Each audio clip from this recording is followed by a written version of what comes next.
आप सभी को जय श्री राम, जय बाबा अमर सिंह पवन की। भाइयों, कैसे हैं आप सब?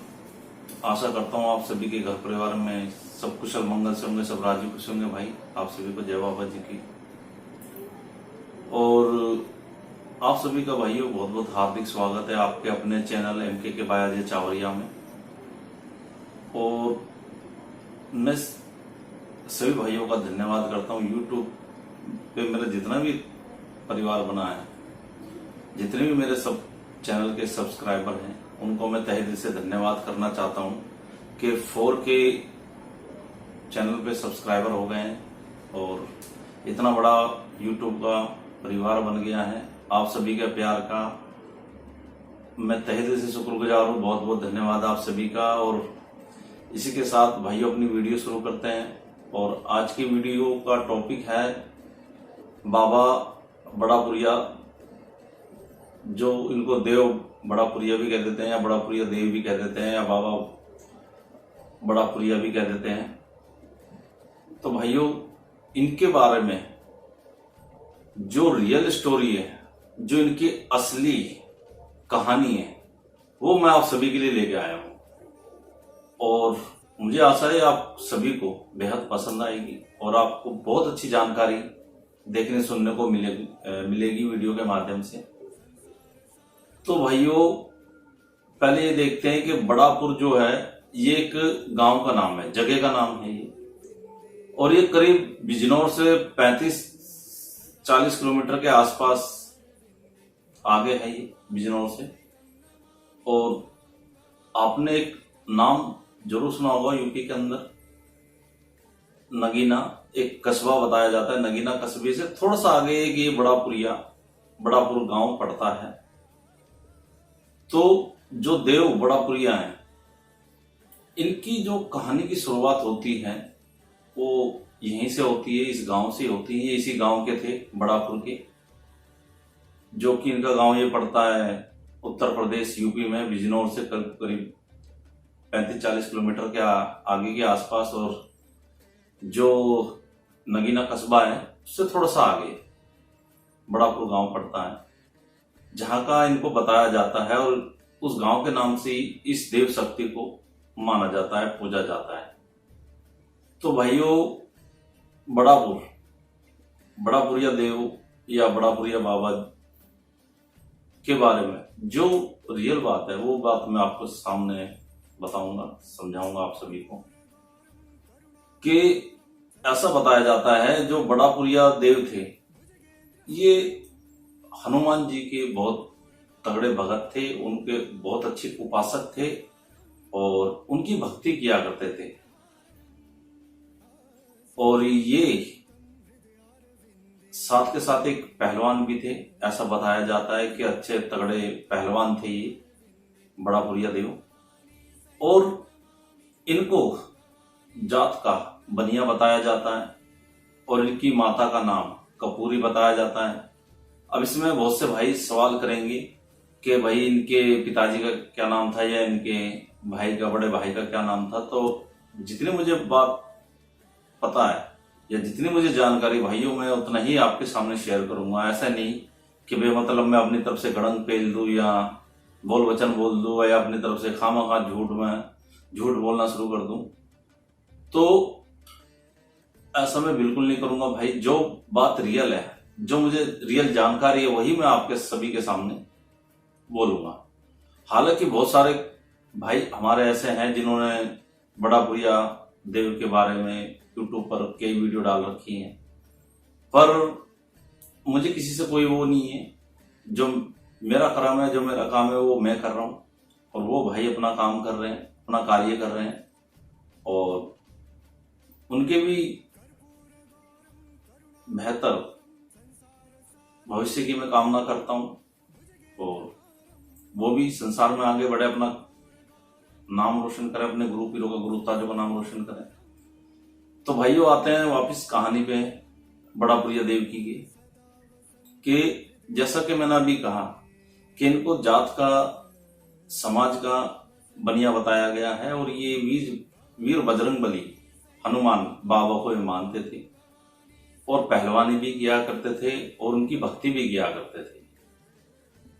तो कहानी जहां से शुरू होती है, क्या हुआ एक बार, एक किस्सा है इनका कि इन जो बड़ापुरिया देव के बड़े भाई हैं, उनकी घरवाली जो कि इनकी भाभी हुई, तो देवर और भाभी की कोई बात चल रही थी। तो किसी बात के ऊपर बड़ापुरिया देव की भाभी ने इनको ताना मार दिया। अब ताना किस बात का मारा कि कोई बात थी, तो उसके ऊपर उन्होंने बोल दिया हाँ अपने देवर को, बड़ापुरिया देव को, कि हाँ तो कौन सा मुझे भूरी झोटी का दूध पिलाएगा या कौन सी वो लेके आएगा तू मेरे लिए। तो भाई यहां एक जिक्र आया भूरी झोटी का, मतलब कि एक भैंस का वो कुदरती उसके बाल इतने भूरे थे और इतनी वो हेल्दी थी, आसपास के 12 गांव में उसका नाम था, और वो एक लोहार के पास थी, और वो लोहार उसको ऐसे रखता था, करीब 7 तालों में बंद रखता था वो। तो भाइयों वो इतनी फेमस झोटी थी उस गांव की, बड़ापुर की, उस लोहार की। तो उसके किस्से दूर दूर तक थे, काफी ज्यादा दूध वो दिया करती थी और उसकी नस्ल ही कुछ और थी, तो उसको भूरी झोटी कहा जाता था। तो इसीलिए बड़ापुरिया देव की जो भाभी थी, उन्होंने ताना मारते हुए उनको कहा कि किसी बात को लेकर के कि हाँ तो कौन सा मुझे भूरी झोटी ला देगा, या कौन सा मेरे लिए तो वो लेकर आएगा, या कौन सा उसको दूध पीने को मिलेगा मुझे। ये बात बड़ापुरिया देव को लग जाती है और इस बात को बहुत ज्यादा सीरियसली ले जाते हैं। तो अब यहां से देखना आप इनके चमत्कार, इनकी भक्ति के चमत्कार, वाकई में ये बहुत अच्छे सेवक थे, बहुत अच्छे भगत थे भगवान हनुमान जी के, और पहलवान भी थे, अखाड़ा भी खेलते थे, पहलवानी भी करते थे और साथ ही भक्ति भी किया करते थे। और ऑलमोस्ट आपने सभी ने देखा होगा, सुना भी होगा कि जो जितने ज्यादातर पहलवान होते हैं वो बजरंगबली महाराज को जरूर मानते हैं, हनुमान बाबा को जरूर मानते हैं और उन्हीं की भक्ति करते हैं। तो ठीक ये भी ऐसे किया करते थे। और जब इनको ये ताना लग जाता है, इस बात को ये सीरियस ले जाता है अपनी भाभी की बात को, तो भाइयों ये निकल पड़ते हैं कि भाई आज तो कुछ भी हो जाए, मैं अपने भाभी के लिए भूरी झोटी ही उठा के ले जाऊंगा। यहां बात गौर करने वाली ये है कि जब कोई इंसान को बात लगती है या मन में कोई दृढ़ संकल्प कर लेता है, तो वो फिर वो कुछ नहीं सोचता, कुछ नहीं समझता, सिर्फ उस एक ही बात नजर आती है, एक ही बात समझ में आती है कि मेरे को ये काम करना है। तो ठीक ऐसे ही ये बात बड़ापुरिया देव को लग गई थी और उन्होंने अपने मन में निश्चय कर लिया था, दृढ़ संकल्प कर लिया था कि मेरे को भूरी झोटी लेके आनी है उठा के, और अपने भाभी को उसका दूध पिलाना है और वो घर में बांधनी है।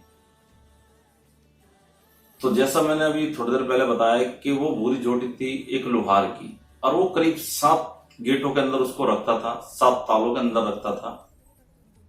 तो यहां इनकी भक्ति का चमत्कार देखिए, जब ये बड़ापुरिया देव भूरी झोटी लेने के लिए जाते हैं, तो भाइयों सिर्फ ये अपने पैर का अंगूठा टच करते हैं ताले के ऊपर, ताला ऑटोमेटिकली खुल जाता है। 7 ताले ऑटोमेटिकली खुलते चले जाते हैं। इतनी इनके पास भक्ति थी, इतनी शक्ति थी इनके पास कि इन्होंने सिर्फ पैर लगाया ताले को, गेट के, और वो ताला खुल गया। इन्होंने बजरंगबली महाराज का नाम लेते हुए, उसके बाद अब यहां देखो इनकी ताकत और इनके साहस का, इनका पराक्रम देखो, ये कितने बलशाली थे कि भाई गाय भैंस उठाना कोई आम इंसान की बस की बात नहीं है, किसी मामूली इंसान की बस की बात नहीं है। तो इन्होंने क्या किया, 7 ताले तोड़ करके और भूरी झोटी को कंधे पर उठा लिया।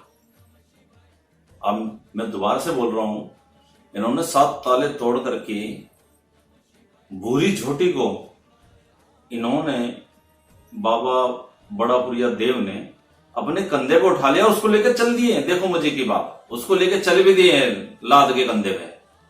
अब आप इससे खुद भली भांति रूप से समझ सकते हैं कि यार ये कितने बलशाली रहे होंगे या कितने ताकतवर रहे होंगे और इनकी भक्ति क्या रही होगी। तो उसको उठा करके चल देते हैं भूरी झोटी को। जब ये कुछ दूर निकल जाते हैं तो लोहार को पता चलता है कि भाई मेरी भूरी झोटी को उठा के लेके जा रहा है बड़ा पुरिया देव। इनके रियल नाम तो खैर मुझे मालूम नहीं है, माफी चाहूंगा आप सभी से, ठीक है। अब लोहार के सामने एक परेशानी हो जाती है कि भाई वो सामने से तो लड़ नहीं सकता, क्यों, उनसे ज्यादा ताकतवर है। वो क्या करता है, लोहार जहर लगा हुआ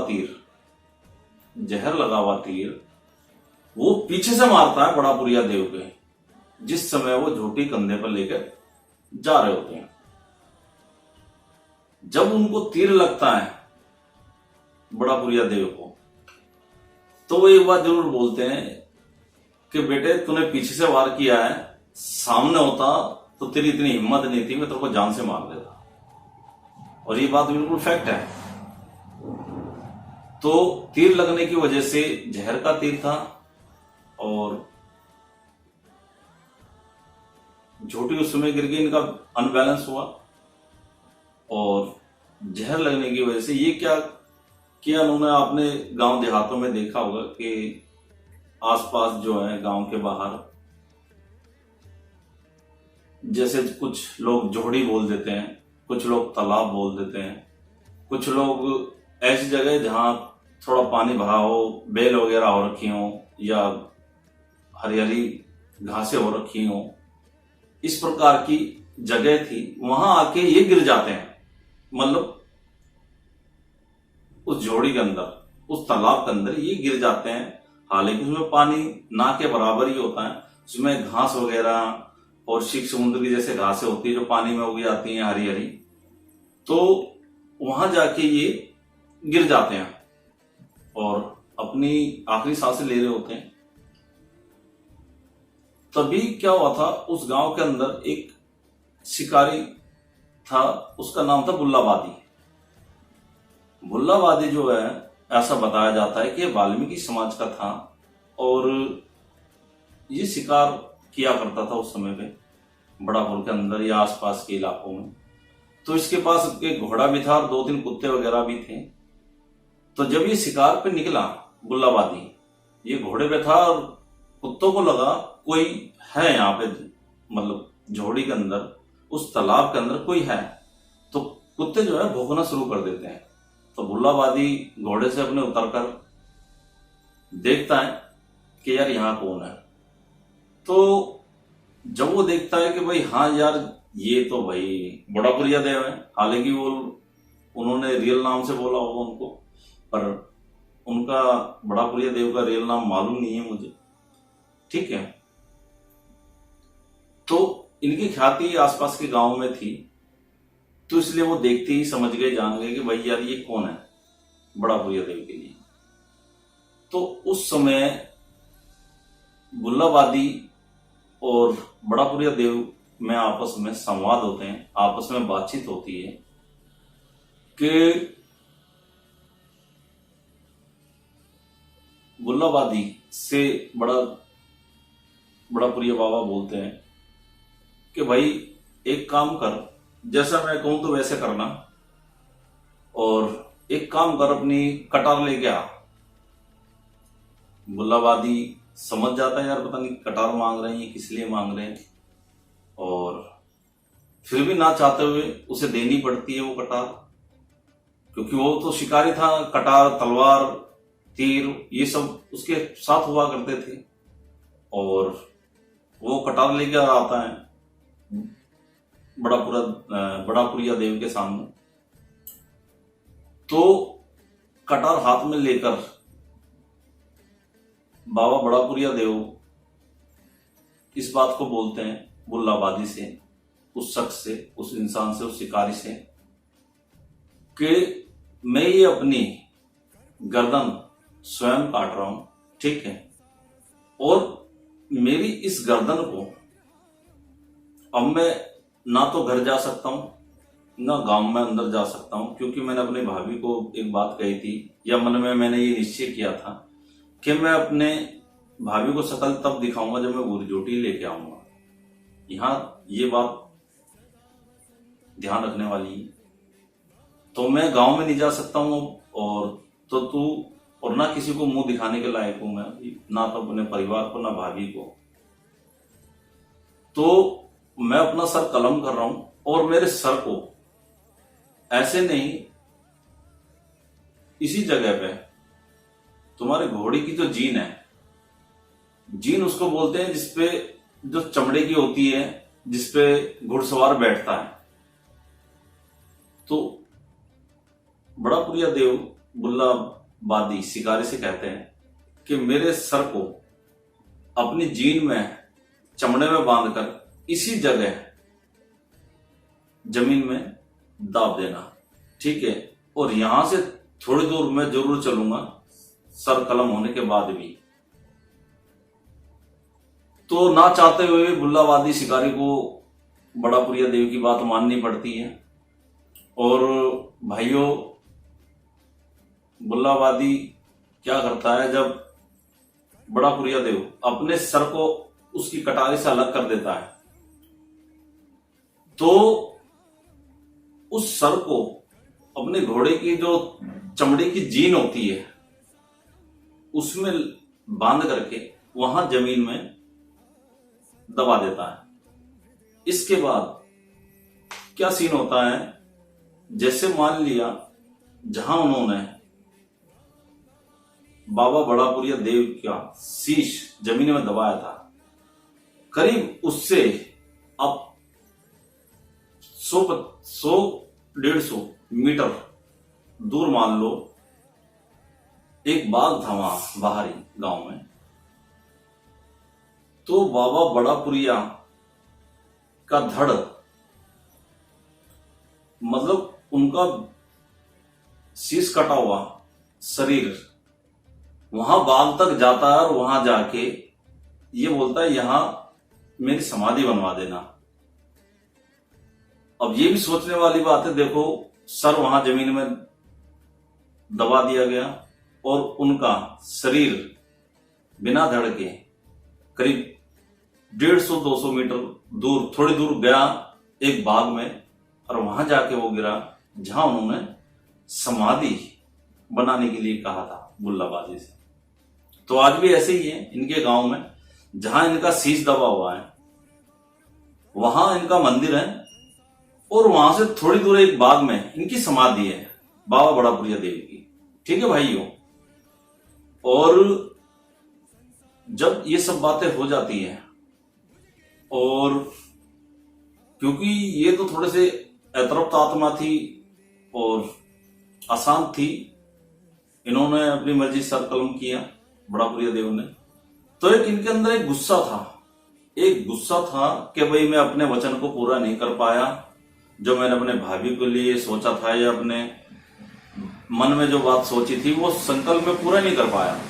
तो इनके अंदर कहीं गुस्सा था एक बड़ापुरिया देव के अंदर। तो इन्होंने क्या करा, उस गांव के अंदर ऐसी तबाही मचा दी थी इन्होंने, सभी लोग परेशान हो गए थे, आसपास के निकलने वाले भी परेशान हो गए थे, गांव वाले भी लोग परेशान हो गए थे, और जगह जगह ये बातें फैलने लगी कि यार इस जगह ऐसी तबाही हो रखी है और ऐसी परेशानियां उत्पन्न हो रखी है, लोग परेशान हो रखे हैं, सबका बुरा हाल है। ये जब बात चलते चलते किसके कानों में पड़ी, रकवा गुरु। तो किसी जानकारी के चलते हुए रकवा गुरु जी, मैं प्रणाम करता हूं सभी गुरु पीरों को और रकवा गुरु जी को भी। तो किसी जानकारी के चलते हुए उनको पता चला और वो लोग वहां गए रकवा गुरु जी बड़ापुर गांव में, और उन्होंने जब सारा हिसाब किताब देखा, सारी गुजातार देखी, सारा सिस्टम देखा, और देखा कि यहाँ दिक्कत किस वजह से हो रही है, क्या परेशानी है क्या नहीं है। तो भाइयों, रखवा गुरुजी ने साका पीर और नागे तीर्थ, अब यहां नोट करने वाली बात यह है, रखवा गुरुजी ने साका पीर, हस्तिनापुर के जो साका पीर है, साका पीर और गुरु नागे तीर्थ, जो नागांव में एक बड़ा अच्छा स्थान रखते हैं, गुरु नागा तीर्थ, तो रखवा गुरुजी ने नागे तीर्थ गुरु और साका पीर हस्तिनापुर वाले, इनके माध्यम से इसको शांत किया, बड़ा प्रिया देव को, और खरदूनी के कलवा पवन के सहारे इन्होंने इससे बोल वचन कराए बड़ा प्रिया देव से। और भाइयों, ऐसा कहा जाता है, ऐसा माना जाता है कि हालांकि लोग ये बोलते हैं, तो इसके जो बोल वचन लिए थे वो खरदूनी के कलवा पवन ने लिए थे और रखवा गुरुजी थे, और जिनके सहारे से ये काम लिया था रखवा गुरुजी ने, वो साका पीर और गुरु नागे तीर्थ थे। वचन जब इसके खरदूनी के कलवा पवन लेता है, तो जैसा कि आप सभी को मालूम है, खरदूनी के कलवा पवन की जो भेंट होती है, कबरासूर होता है, और चिट्टेदार भी बोल देते हैं, कबरासूर भी बोल देते हैं। तो वचन लेते समय कलवा पवन इससे बोलता है कि भाई मेरा तो कबरासूर होता है जिसके पैर पे काला लगाओ, मतलब काला निशान हो, और तुझे भूरासूर दिया जाएगा। अब यहां सोचने वाली बात यह है कि अरे तो बजरंग बली के भगत हैं, उनके उपासक थे, तो भाई किस लिए इनको भूरासूर, क्योंकि भूरासूर जो जुड़ा हुआ है भूरी हथनी के नाम से, भूरी झोटी के नाम से जुड़ा हुआ है, कि भाई भूरी झोटी की वजह से तेरी ये हालत हुई और ये स्थिति हो गई, तो तेरे को भूरासूर दिया जाएगा। अब यहां एक बात ध्यान करने वाली ये है भाइयों, जो बुल्लाबादी शिकारी बताया गया है, वहां ये कंडीशन रखता है कौन, देव बड़ापुरिया, कि भाई सबसे पहला जो मुझे आदमी थान मक्कान लगाने वाला था वो बुल्लाबादी शिकारी था, और वो वाल्मीकि समाज का माना जाता है। तो सबसे पहले जो अगर भूरासूर की भेंट होगी तो वो उसको जाएगी, मैं जो लूंगा वो मीठा भोग प्रसाद लूंगा। तो ये बात, ये बोल वचन रखवा गुरुजी ने लिए और साका पीर और नागे तीर्थ के माध्यम से लिए और खरदूनी की कलवा पवन के माध्यम से लिए। तो जब ये बोल वचन हो गए भाइयों, ठीक है, तो वहां शांति हुई और सारा काम सिद्ध होता चला गया। और अब इसमें बात नोट करने वाली ये है कि जब भी ये जयकारा मारता है बाबा बड़ापुरिया देव, तो सबसे पहले बुल्लाबादी शिकारी के नाम का जयकारा मारेगा, ठीक है। उसके बाद ये कहते हैं जहां ये गिरा था उसको बिजनौर की भाषा में बोलते हैं हरी हरी झाल। तो ये दूसरा जयकारा मारेगा कि जय हो मेरी हरी हरी झालों की, मतलब जो हरी हरी जो झाल थी वहां पे बेलें थी जहां ये गिरा था, तो ये वहां का जयकारा भी मारता है। उसके बाद ये फिर रखवा गुरु, नागे तीर्थ, साका पीर, कलवा पवन, और उसके बाद जैसे गुरु प्रणाली चलती चले, लास्ट में जिस गुरु ने वहां दिया है, जिस डोली में खिलाया है, जहां दान में दिया है या डोली में खिलाया है, लास्ट में उस गुरु का जयकारा मारता है ये बड़ापुरिया देव। तो भाइयों, इसकी ये कहानी बिल्कुल रियल है, बिल्कुल फैक्ट है, बिल्कुल असली कहानी है। और इनकी मैं एक बार दोबारा से बता रहा हूं आपको, इनकी माता का नाम कपूरी बताया जाता है और इनको बनिया समाज का बताया जाता है। और जैसे जैसे ये चलते हुए आगे, मैंने जयकारे तक आपको बता दिया भाइयों, मुझे आशा है आपको ये वीडियो बहुत पसंद आएगी। मेरे द्वारा दी गई जानकारी आपको बहुत अच्छी लगेगी। और इसी के साथ भाइयों, अगर आपको लगता है कि हाँ मैंने आपको जानकारी अच्छी दी है और आपको सही लगी हो बिल्कुल, लेकिन ये ट्रूथ है, सही है, बिल्कुल 100% सही है, तो भाइयों आप ज्यादा से ज्यादा वीडियो को शेयर करो, जिससे कि ये जानकारी सभी तक पहुंच सके और इसका ज्ञान सभी को मिल सके। वीडियो को ज्यादा से ज्यादा लाइक करें, शेयर करें और घंटी का निशान दबा करके मेरे चैनल को सब्सक्राइब करें। अगर आप बेल का निशान प्रेस नहीं करोगे तो मेरी जितनी भी नई वीडियो आती हैं या जो भी मैं अपलोड करता हूं तो उसकी नोटिफिकेशन आपके होम स्क्रीन पे नहीं आएगी। अगर आप बेल का निशान दबा देते हो, चैनल को सब्सक्राइब कर लेते हो, तो जो भी मैं वीडियो भाइयों अपडेट करता हूं, पोस्ट करता हूं, अपलोड करता हूं, उसकी नोटिफिकेशन जैसे व्हाट्सएप मैसेजों की आपकी होम स्क्रीन पे आ जाती है, ऐसे ही मेरी वीडियो का मैसेज, यूट्यूब का मैसेज आपकी फोन की होम स्क्रीन पर आ जाएगा कि भाई ये वीडियो अपलोड हुई है। ठीक है भाइयों, तो ज्यादा से ज्यादा वीडियो को लाइक करें, शेयर करें, चैनल को सब्सक्राइब करें और अपना प्यार दें। और एक बार मैं तहे दिल से फिर धन्यवाद करता हूं पूरे परिवार का, यूट्यूब परिवार का, सभी दर्शकों का, सभी बड़े छोटे भाइयों का। अपना प्यार और अपना आशीर्वाद ऐसे बना के रखें। और मुझे आप इंस्टाग्राम पे भी फॉलो कर सकते हैं। इंस्टाग्राम का और फेसबुक आईडी का लिंक आपको डिस्क्रिप्शन में मिल जाएगा चैनल के वीडियो के। तो इसी के साथ जय श्री राम, जय बाबा जी।